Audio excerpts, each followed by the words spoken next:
क्या होगा डायरेक्टर लोकेश कनगराज के डायरेक्शन में बनने वाली मूवी थलाइवर 171, जिसको कि आप अभी कूली भी कह सकते हो क्योंकि टाइटल उसका वही है अभी ऑफिशियली। हाँ, तो थलाइवर 171 यानी कि कूली मूवी लोकेश कनगराज के सिनेमैटिक यूनिवर्स का हिस्सा हो। वर्ट वगैरह ऐसा सच में हो जाता है तो क्या होगा, ज्यादा कुछ नहीं होगा, बस थिएटर्स ब्लास्ट हो जाएंगे, लोग पागल हो जाएंगे और पिछले जितने सारे भी रिकॉर्ड्स थे वो सारे खाक में मिल जाएंगे। और कोई बड़ी बात नहीं, ऐसे ही छोटे मोटे यूट्यूबर्स का धंधा चल जाएगा और क्या।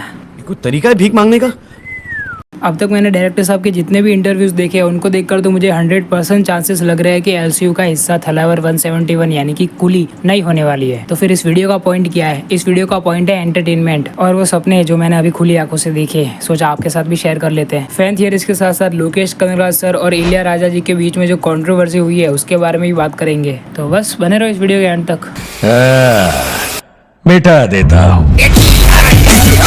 तो यार अब से आगे इस वीडियो में हम ये मानकर ही चलेंगे कि ये मूवी यानी कि थलाइवर 171 एलसीयू में आने वाली है, लेकिन ये आपको मनवाने के लिए भी मैं कुछ चीजें आपको बताना चाहता हूँ, जैसे कि बिल्कुल same style of Lokesh Kanagaraj sir. क्या आपने नोटिस किया कि एलसीयू की सारी मूवीज में जो हमें style of direction Lokesh Kanagaraj sir की तरफ से देखने को मिला था, सेम वही डायरेक्शन का स्टाइल हमें इस टीजर यानी कि थलाइवर 171 के टीजर में भी देखने को मिल रहा है। जैसे कि इस टाइटल टीजर में सबसे पहले हीरो की आंखें दिखाना, फिर उनका एंट्री सीन दिखाना, बिल्कुल वैसे ही जैसे कि उन्होंने लियो और विक्रम इन दोनों ही मूवीज में सेम चीज की थी। वहाँ पर भी पहले हमें हीरो की आंखों को दिखाया गया, फिर एकदम उसके प्रॉपर एंट्री सीन को। बस फर्क सिर्फ इतना है कि लियो मूवी में पार्थिबन यानी कि लियो की आंखों को दिखाने के लिए कार के फ्रंट मिरर को यूज किया गया था। चाहे कैसे भी दिखाई हो, लेकिन फिर भी एंट्री के वक्त उसकी पहले तो आंखों को ही दिखाया गया था ना। और सिर्फ ये आंखों वाला रेफरेंस ही नहीं, ऐसे बहुत सारे रेफरेंस लोकेश कनगराज सर ने इस टीजर में हमें दिए है, जिससे कि हमें पता चलता है कि ये मूवी कहीं ना कहीं एलसीयू का हिस्सा हो सकती है। और यार मैं फिर से बोल रहा हूँ कि कोई भी उम्मीद मत रखना, क्योंकि कुछ भी हो सकता है। हम तो यहाँ पर सिर्फ ऐसे ही थियरीज बना रहे हैं। हाँ, और भी रेफरेंसेस दिए हैं, जैसे कि थलाइवर 171 के टीजर में हमें एक शॉट देखने को मिलता है जहाँ पर कि अनिरुद्ध का नाम टाइटल में आता है और वहाँ पर म्यूजिक बज रहा होता है म्यूजिक सिस्टम में से। ऐसा पहले भी हो चुका है कैदी मूवी में। याद करो जब नेपोलियन और उसके साथ फंसे कुछ स्टूडेंट्स पुलिस स्टेशन के अंदर म्यूजिक सिस्टम बजाने लगते हैं ताकि रंगा की आवाज बिल्ला तक ना पहुंचे। और ऐसा सिर्फ कैदी में नहीं, हमें लियो और विक्रम में भी देखने को मिला था। लियो में तो वो उसकी बेटी चिंटू के सामने नाच रहा होता है, वो तो आपको पता ही होगा। और विक्रम मूवी में भी वो जेल ब्रेक सीन आपको याद ही होगा, जहाँ पर कि वो इंस्पेक्टर विजय को बचाने के लिए जाते हैं ना अपने विक्रम यानी कि कमल हसन। और उस कड़े पहनने वाले रेफरेंस के बारे में तो आप सब लोग जानते ही हो कि लोकेश कनगराज की हर एक मूवी का जो मेन लीड होता है वो अपने हाथों में कड़ा तो जरूर से पहनता है, फिर चाहे वो कड़ा हथकड़ी का ही क्यों ना हो। और एक और उनके स्टाइल ऑफ डायरेक्शन को बताने वाली डिटेल ये है कि किसी भी नॉर्मल से नॉर्मल दिखने वाले एक्शन सीन को भी ज्यादा इनोवेटिव और ज्यादा अट्रैक्टिव दिखाने के लिए लोकेश कनगराज अपने कैमरा एंगल्स का यूज करते हैं। उस पूरे पर्टिकुलर शॉट को वन टेक में शूट कर लेते हैं, जूम आउट और जूम इन करते करते, जिससे कि वो एक्शन सीन एकदम नॉर्मल होने के बावजूद भी काफी ज्यादा अट्रैक्टिव सा दिखता है। और जैसा कि आप सब लोग जानते ही हो कि विक्रम के इंटरवल वाले फाइट सीन को शूट करने के लिए लोकेश कनगराज सर ने अपनी इस टेक्निक का उपयोग वहाँ पर पहली बार किया था और फिर उसी चीज को उन्होंने लियो में भी रिपीट किया और यहाँ पर टाइटल टीजर में भी हम उस शॉट को देख सकते हैं। और वैसे भी रिपीट करना कोई बुरी बात भी नहीं है, क्योंकि उन्होंने इन्वेंट किया भाई। जब तक देखने में मजा आ रहा है तब तक ऑडियंस भी क्यों ही कंप्लेन करेगी, और हम भी कौन होते हैं कंप्लेन करने वाले। अब देखो यार, अगर लोकेश कनगराज सर को अपनी मूवी यानी कि थलाइवर 171 यानी कि कूली मूवी को अगर अपने ही एलसीयू यूनिवर्स में लाना है तो वो ऐसा बिल्कुल ऐसे भी कर सकते हैं जैसा कि उन्होंने लियो के वक्त किया था।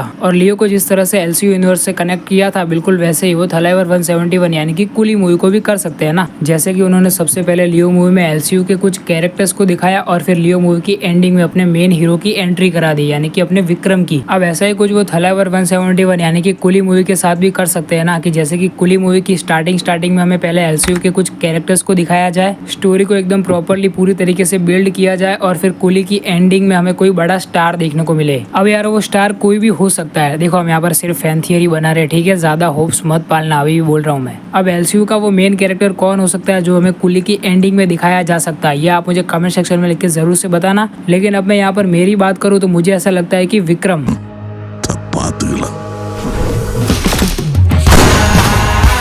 हाँ भाई लोग, विक्रम, क्योंकि पूरे एलसीयू यूनिवर्स में विक्रम ही एक ऐसा कैरेक्टर है जिसके पास की सबसे ज्यादा तजुर्बा है। और वो लियो जैसे बैडास कैरेक्टर को भी ऐसे फोन करके बोल सकता है कि अभी और काम करना बाकी है, तो फिर कूली जैसे कैरेक्टर को क्यों नहीं। और कूली जैसे कैरेक्टर से मेरा मतलब है कि कूली मूवी में थलाइवर रजनीकांत जी का जैसा कैरेक्टर हमें दिखने वाला है, वो कैरेक्टर। अब रजनीकांत जी का कैरेक्टर कूली मूवी में कितना ज्यादा बैडास होने वाला है वो तो आपने टाइटल टीजर देखा होगा, तभी आप समझ गए होंगे। लेकिन साथ ही साथ डायरेक्टर साहब यानी कि लोकेश कनगराज सर ने भी ये कंफर्म कर दिया है कि थलाइवर थलाइवर 171 यानी कि कूली मूवी में हमें रजनीकांत जी का कैरेक्टर एकदम ग्रे शेड में दिखने वाला है। यानी कि इस कूली मूवी में हमें रजनीकांत जी का एकदम विलन वाला अवतार देखने को मिलेगा, फुल विलेनिज्म। अब ऐसे डेडली कैरेक्टर को हैंडल करने के लिए विक्रम जैसा कोई सोल्जर ही चाहिए होगा ना यार। अब रही बात लियो की, तो विक्रम की तरह कॉन्वर्सेशन करना और हैंडल करना तो आप उससे एक्सपेक्ट बिल्कुल भी नहीं कर सकते। हाँ, पार्थिबन से ये एक्सपेक्टेशन जरूर से लगा सकते हो आप, लेकिन कहीं पार्थिबन के अंदर का लियो जाग गया तो फिर वो सीधा उड़ाने की ही सोचेगा। लियो भी लाइक नो टॉकिंग, सीधा ठोकिंग, गोली मारने की बात कर रहा हूँ मैं। अब यार वैसे भी अगर लियो के कैरेक्टर को एलसीयू में फिर से दिखाना है तो थलापति विजय सर को मनाना पड़ेगा। और अभी की जो सिचुएशंस चल रही है उनको देखकर तो काफी मुश्किल लग रहा है थलापति विजय सर को मनाना किसी मूवी में आने के लिए। भले ही वो किसी भी मूवी में छोटा सा कैमियो रोल भी क्यों ना हो, थलापति विजय सर का आना काफी ज्यादा ही मुश्किल लग रहा है, क्योंकि वो पॉलिटिक्स में कदम रखने जा रहे हैं ना यार। और 2026 के बाद यानी कि उनकी आखिरी मूवी थलापति 69 के आने के बाद वो पॉलिटिक्स में बिजी रहेंगे। तो फिर ये तो सवाल भी नहीं उठता कि अगर कूली मूवी एलसीयू का हिस्सा होती है तो उसमें हमें थलापति विजय यानी कि लियो का कोई कैमियो रोल भी देखने को मिल सकता है। अब बड़े स्टार्स की बात करने के बाद हम बात कर लेते हैं कुछ छोटे छोटे कैरेक्टर्स की। देखो जैसे लियो में हमें नेपोलियन और जो विक्रम मूवी में जो प्रोस्टिट्यूट गर्ल थी उसका कैमियो देखने को मिला था, बिल्कुल वैसे ही कूली मूवी में भी ऐसा कुछ देखने को मिल सकता है। अब जितना भी हमें कूली मूवी के बारे में पता है उससे हमें ये पता चलता है कि कूली मूवी की स्टोरी गोल्ड स्मगलिंग पर आधारित होने वाली है, और जिसमें कि हमारे थलाइवा रजनीकांत हमें एक विलन के रोल में नजर आने वाला है, काइंड ऑफ ग्रे शेड में। अब क्या मूवी में विलेनिज्म दिखाने के लिए क्या वो उस गोल्ड स्मगलिंग को रोकना चाहेंगे या फिर वो उसे खुद ही चुरा लेंगे सारे गोल्ड को। अब यार जिस तरह के डायलॉग्स हमें इस टाइटल टीजर में रजनीकांत जी बोलते हुए दिखते हैं, मुझे तो पर्सनली ऐसा ही लगता है कि वही चोर है। मेरा मतलब है कि उस सारे गोल्ड को उन स्मगलर से वो खुद ही ऑक्यूपाई कर लेंगे अपने किसी बड़े मिशन को पूरा करने के लिए या फिर अपने मकसद को पूरा करने के लिए। अब कोई बुरा मकसद होगा या फिर कोई अच्छा मिशन, वो तो हमें मूवी आने के बाद ही पता चलेगा, लेकिन अभी हम बात कर सकते हैं कि उनके पास कोई टाइम लिमिट होगी, ऐसा कुछ हमें दिखाया जा सकता है। ठीक है, तो अब उसी पूरी स्टोरी लाइन में हमें एलसीयू के कुछ कैरेक्टर्स भी देखने को मिल सकते हैं। स्मगलिंग की खबर सुनकर पुलिस फोर्स एक्टिव हो जाएगी, यानी कि नेपोलियन का कैमियो हमें दिख सकता है इस मूवी में। लेकिन भाई लोग यहाँ पर सबसे बड़ी दिक्कत जो आती है वो है टाइमलाइन मैच होने की दिक्कत। अब उसको लोकेश कनगराज अगर इस मूवी को एलसीयू में लाएंगे तो उसको कैसे संभालेंगे वो तो वो खुद ही जाने, क्योंकि अगर टाइमलाइन को मैच करना है तो नेपोलियन का कैमियो हमें लियो के सारे इवेंट से पहले का दिखाना होगा या फिर बहुत बाद का। लियो मूवी के सारे इवेंट्स के बाद का कैमियो तो मुझे काफी ज्यादा इम्पॉसिबल सा लगता है, क्योंकि उनकी एज हो चुकी है ना नेपोलियन की। मुझे यहाँ पर ऐसा लगता है कि लियो मूवी और कैदी मूवी, इन दोनों ही मूवीज के सारे इवेंट्स के पहले का हमें यहाँ पर सीन दिखाया जा सकता है नेपोलियन का, कि कैदी मूवी में उस पुलिस स्टेशन में ट्रांसफर लेने से पहले नेपोलियन कहा था और क्या करता था वो हमें इस मूवी में दिखाया जा सकता है अगर दिखाना हो तो। अब भाई लोग बाकी कुछ कैरेक्टर्स को लेकर अगर आपके पास कोई फैन थियरी हो तो मुझे कमेंट सेक्शन में जरूर से बताना, मैं जरूर से जानना चाहूंगा। अब भाई लोग कैरेक्टर्स के कैमियोस को लेकर जो फैन थियरी हमने यहाँ पर बनाई है उसको यहाँ पर विराम देते हैं और बात करते हैं तमिल इंडस्ट्री में जो लफड़ा हुआ है उसके बारे में। देखो आपने थलाइवर 171 के इस टाइटल टीजर में एक ट्यून को जरूर से सुना होगा।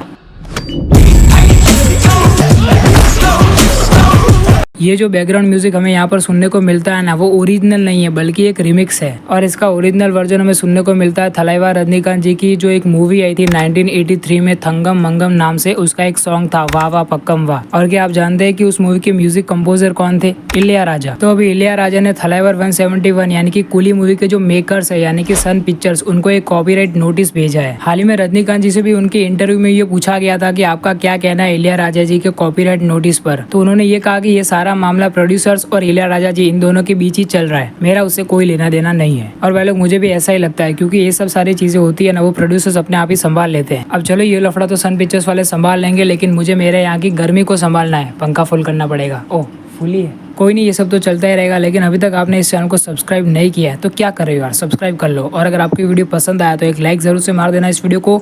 मैं मिलूंगा आपसे किसी और अगले इंटरेस्टिंग वीडियो में इंटरेस्टिंग टॉपिक के साथ, तब तक के लिए बाय।